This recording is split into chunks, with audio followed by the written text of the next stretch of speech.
Hello, welcome to the Redmen TV. It's a really dark drive down show. We're on the way to the Etihad to see Liverpool take on Manchester City. Chris is driving. We've not brought the thing that normally holds the phone, so I'm going to do it instead, which is why it's going to be like this. My driving. Or Chris is driving. I thought it might insulate slightly against that because I've got my foot planted in the floor. Arsene Wenger's coat on, mate. I'm fine. Chris has got a sleeping bag. He's ready to go. So as I said, we're stuck in traffic in Manchester. We thought we'd discuss a few things about the game. First and foremost, the team news has just come out. Couple of surprises. Firmino starting again, very similar to what we did against Chelsea by the look. Well, that's it. We played well against Chelsea. Firmino played in the false nine. I just wonder whether Benteke's maybe, I don't know, Benteke didn't start for Belgium, did he? So I wonder why he's been pulled out. Maybe it is just the fact that the way that we started against Chelsea worked really well. Yeah. So maybe that, it's interesting. Aubrey called it. Yeah. Actually, he said he thought Firmino would start there. Yeah. No, it is interesting. I think the most exciting thing from a Liverpool perspective is that we've got Benteke on the bench. We've also got Sturridge and Ibe as well. So we talked about this on the formation show, didn't we? About that having that fear factor. They've started Aguero.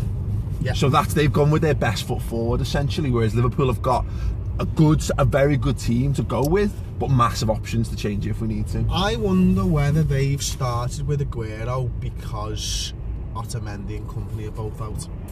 You know, like psychologically, they've gone, do you know what? Our two best centre backs are out. There's a good pair there.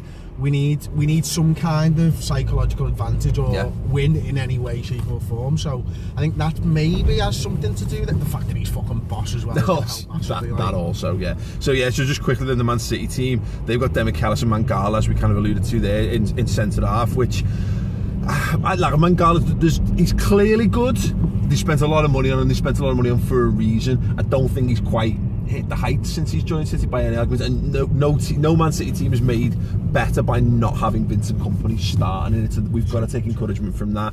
But yeah, the forwards of Navas, Sterling, De Bruyne, Aguero, it's as good as anything you're ever going to come up against. I wonder whether De Bruyne is going to sit in that sort of little 10 behind. Well, it's telling because we were talking. Just moving the phone out of the way of the mirror for me? Absolutely. So I thought it was telling how we were. Worrying that was the first time I've looked in that mirror. Absolutely. We were in the left-hand lane. I know it doesn't look like the left-hand lane. Are you looking at it right now? I guess unless they fix the mirroring issue.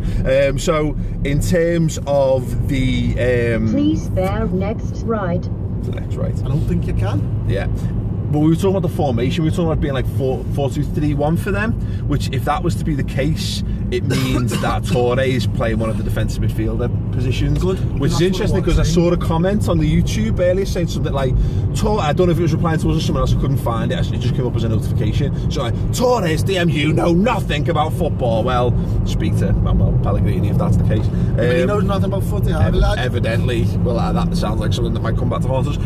So look, they've still got a phenomenal team. They're still Kolarov, Sanya at the fullbacks, which we got right because it was pretty obvious, I guess. The subs bench for them, Delph, Iheanacho, Fernandinho, Zabaleta, that's a big thing because Fernandinho and Fernando have been playing really well together. Yeah. But again, it kind of goes back to that.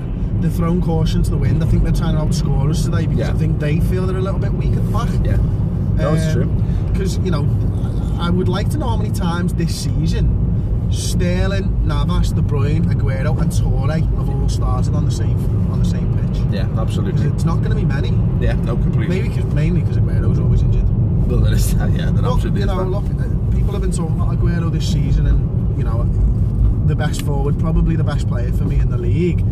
Only scored in 2 games. Prepare to turn he scored 5 against Newcastle. He's got 1 more goal than that. Yeah. So he has struggled a little bit. Yeah, I think we need to test him. He's not going to have 90 minutes in him, but I think we need to put him under real intense physical pressure, like we said, and see. Look, he's a phenomenal player. He's always going to cause problems. So I think let's just see from that. So just quickly then, there's the subs for Liverpool: Bogdan, Touré, Randall, Ibe, Sturridge, Benteke, and I'm chuffed to bits with the final 3 of them because it means that we can do whatever Bogdan, Touré, Randall, Allen. So there's centre back, right back, defensive, and centre mid boxed off, and then you've got winger, striker. At the moment, aren't we? Absolutely.